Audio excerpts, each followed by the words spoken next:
This August, I was invited along to the Edinburgh International Book Festival, and I decided to make a long weekend of it and take you guys along with me. One of the things I really wanted to do was go on sort of a literary tour and visit all the bookshops in Edinburgh. So our first stop was in Edinburgh Old Town, and we visited the Minalima store, which is famous for illustrating those beautiful Harry Potter editions. But they also have so many incredible signature unique editions of Peter Pan and Little Woman, and they're so gorgeous. I love the shop. Next we went to Misa. This was stunning. I came across this book called Painted Travels and I became obsessed with it, so I absolutely had to bring that home with me. There's also this lovely one on poems for a dog, and I just thought that was so lovely. Next, we visited Blackwell's, where I found my next read, which is called A Dance of Lies, which I'm loving. And then we went to Waterstones, and I had a lovely surprise where I found that Waterstones had done one of those gorgeous little recommendation cards, and I had a little mini freak out, which is amazing. Next, we visited the Writers' Museum, which features the writings of three famous Scottish writers, Walter Scott, Robert Burns, and Robert Louis Stevenson. It was just so incredible to see some of their writing implements, letters, diary entries, and ephemera from their lives. My favourite of the three, probably because it's the one I know the most, is the work of Robert Louis Stevenson.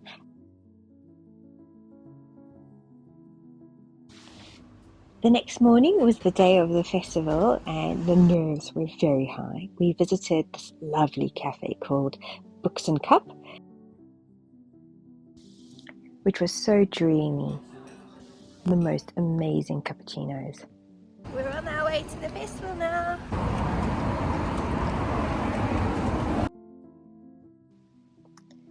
And suddenly everything got very real, and we're now on our way to the actual festival. And here's some behind the scenes things, like me getting my picture taken with the talented photographer Chris Close, who does all the amazing photographs for the festival. My book event was with the wonderful Nadine Aisha Jassat.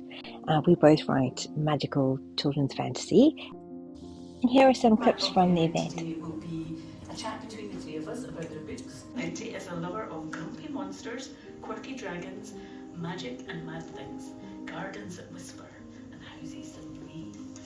She has one arm, which is sometimes useful for getting out and doing the dishes, but alas, only if it's with strangers, as her family sadly just don't fall for it.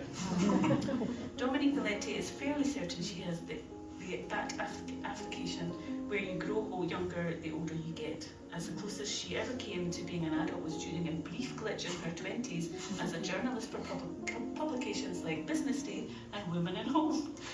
Thankfully, she came to her senses, thank you for doing that, and now spends most of her days in her pyjamas dreaming about grumpy monsters, quirky dragons and magic. When the mood or deadline strikes, she also writes historical fiction under her best-selling pseudonym Lily Graham. Born in South Africa, she now lives in Suffolk with her husband and their dog Frankie. Her Starfell series is published with HarperCollins, and her new book, Witchlight, published with Osborne, came out last year. The sequel, Witchlight, will be out in October this year. Please give them a warm welcome. In Witchlight, it's set in an alternative Victorian world, set in the 1800s, and the main character, Eglantine, is a young girl like me with one arm, and she is about to inherit her sentient magical home. And it's a slightly grumpy house, and it will shake her out of bed. In the second book, it's got a cold, and they're trying everything to help it. So it's like its own character in its own right. And in this world, not everyone has magic, but Eglantine, to save her home, she needs to apply to a banned magical correspondence course to try and get magic, because her eel uncle Lycan doesn't believe that disabled girls should inherit important sentient homes. It's one of three in the whole of the Magic Isles, which used to be called Britain. Brilliant.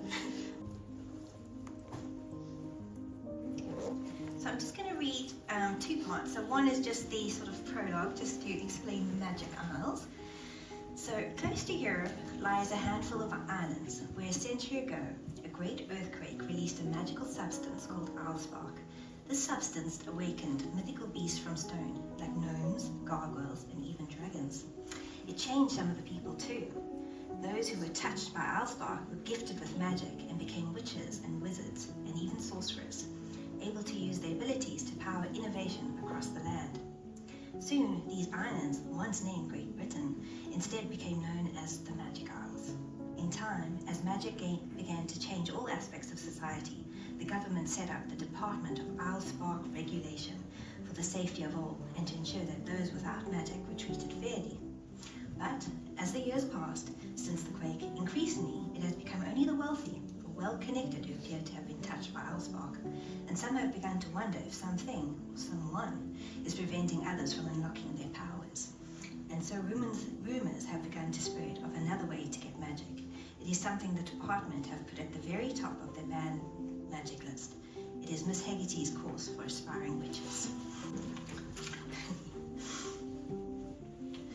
So, London, 1833. The mysterious advertisement appeared in all the morning newspapers across the Magic Isles at 8 a.m. sharp. The editor of the Times, Cecil Edisa, was just biting into a wedge of buttery toast and checking his paper for potential overlooked misprints when he saw the advert materialize before his eyes and started to choke. "Oh dear," he croaked. "Miss Hegarty has used wild magic on us again." The last time she had done this, used illegal or wild magic to hijack the papers to announce that she was taking applications for a banned magical course. Cecil and the nation's other editors had been warned by the department that there could not be a next time. Cecil rose with one thought heavy on his mind: run! But just as an escape plan began to flicker inside Cecil's imagination, several members from the Department of Allspark Regulation shattered his fantasy, not to mention his office door, into a sea of splinters. The debris caused a dust cloud that settled over Cecil as if he'd been dipped in flour, ready for the fryer. Salsa Ragwort stepped through the wreckage in a smart 3-piece suit and greeted Cecil with a courteous smile. If the department had called in the military sources, it really was serious. But then, Miss Hegarty's course was a headache for the government because, to everyone's surprise, children seemed the most interested in joining it. So your main characters, obviously, they have things to deal with on an everyday basis, and you've done that very well in both of the stories. Eglantine is, she's got an incredibly supportive family, having a very visible difference. There's a lot of assumptions people make about her, which can be quite frustrating, and it's definitely something I drew upon on my own childhood.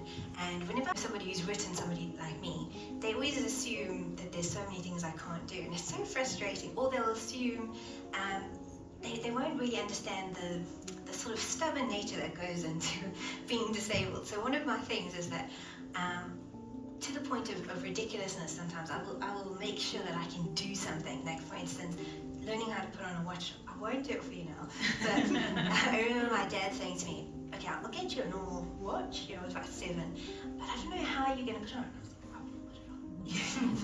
And that's so part of the personality, and I wanted to show that with Eglantine and show that in some ways, just from that aspect, disability can be a strength because it gives you strength of character.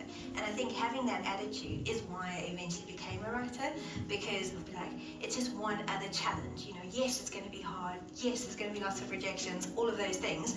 But when you learn how, you teach yourself how to put on a watch strap at age 7, or ride a bicycle, or all these things that my brothers would be like, "You will never ride a bicycle." Well, I think often, growing up with a difference, one of the journeys I had to go on it, and it's a daily battle because I am different in a society that I wish it wasn't like that, but it is. So there's always this journey of self-acceptance, and I really do believe there's magic in being who you are, and I mean this for everyone. And when you embrace that quirky, dorky side, like we were talking about it earlier, where I'm fully fledged a nerd. I remember my brother saying to me that the first time I got my glasses, and he was like, "It completes you." He was like, you've arrived. Oh, thanks.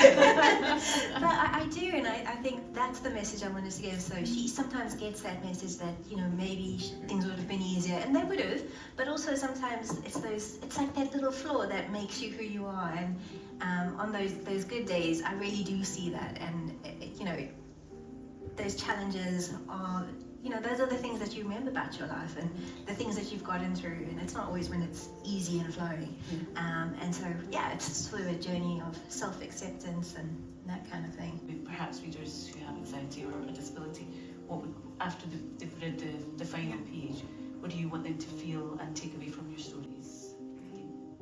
I actually think with all of my books, it's often a similar message of that, like, you get to define yourself for yourself, and like you get to, exactly as Dominique just said, like you get to define what you can do, who you're going to be.